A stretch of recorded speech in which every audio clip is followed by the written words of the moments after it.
আসসালামু আলাইকুম ওরহমতুল্লাহি ওবারাকাতুহু। আমরা তেরানের কাজ শেষ করে এখন আমরা আমাদের গন্তব্যস্থানে যাচ্ছি। তো যেই জায়গাটায় আমরা আছি এই জায়গাটাকে শান্তি রোড বলা হয়। শান্তি রোড কেন?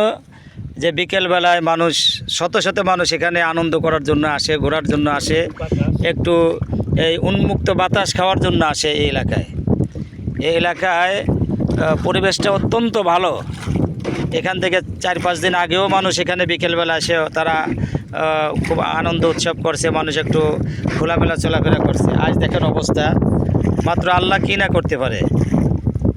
কুলিল্লাহুম্মা মালিকাল মুলক তুতিল মুলকা মান তাশা ওয়া তানজিউল মুলকা মিম্মান তাশা। আল্লাহ কোরআনের মধ্যে বলছেন যে আল্লাহ তো তিনি যা ইচ্ছা তাই করেন, ফকিরকে বাদশা বানান, বাদশাকে ফকির করেন। তার জ্বলন্ত প্রমাণ এই শান্তি রাস্তা। এই শান্তি রাস্তার মধ্যে আমার ভাই উনি বললেন যে এখানে অনেক মানুষ আনন্দের জন্য আসতো।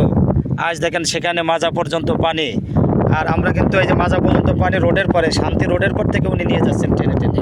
সাইডে অনেক অথয় পানি, অনেক পানি। এখানে এই এত পানির ভিতরেও প্রচণ্ড স্রোত বইতেছে, এখনও প্রচণ্ড স্রোত এই পানির ভিতর। তো বোঝেন যেখানে শুধু খাল আছে সেখানে কি পরিমাণ স্রোত। তো আমরা যেখানে দাঁড়িয়ে আছি এখান থেকে আমাদের নৌকা মানে ধরে রাখতে কষ্ট হচ্ছে, এমন স্রোত বলতেছে সারা এলাকার মধ্যে। আর এই দিন দিন পানি এখানে বাড়তি আছে। দিন দিন এই দেখেন বাড়ি, আমার সামনে একটা বাড়ি আছে, এই বাড়িটা একেবারে পানির নিচে তোলাই গেছে। আমার ওই যে কিছু ভাইরা তারা আসতেছে তেরান নিয়ে, হয়তো তারাই দেখেন মাজা পর্যন্ত পানি রাস্তার পর থেকে আসতেছে। আমার সাইডে আর একটা বিল্ডিং দেখতেছেন আপনারা, এই দেখেন পানির তলে বিল্ডিংটা একেবারে তলাই গেছে।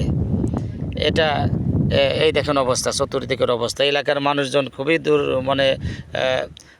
দুর্দিনের মধ্যে, দুরবস্থার মধ্যে তারা দিন কাটতেছে। তো আলহামদুলিল্লাহ আমরা ঢাকা কেরানীগঞ্জ হাসনাবাদ থেকে একটা কাফেলা আমরা আসছি দাওয়াতে তাবলিগের ভাইদের সহযোগিতায়। আমরা এখানে আসে এই যারা দুস্থ মানুষ, যারা একেবারে ওই বিলের মাঝখানে, এই সমস্ত মানুষদের ঘরে ঘরে আমরা তিরান পৌঁছে দিতে ইনশাল্লাহ আমরা সক্ষম হয়েছি। এই জন্য আল্লাহ শুকরিয়া আদায় করি। আপনারা দোয়া করবেন আমরা যাতে করে সহি সালামতে আমরা যেতে পারি। এই দেখেন এই বিল্ডিংটার পাশেই আমি আসছি, বিল্ডিংটার কি অবস্থা। এই জন্য এই দেখেন অবস্থা, এই দুরবস্থার ভিতরে মানুষ কোথায় থাকবে, কোথায় তাদের বসত বাড়ি। আল্লাহ পাক হেফাজত করুক।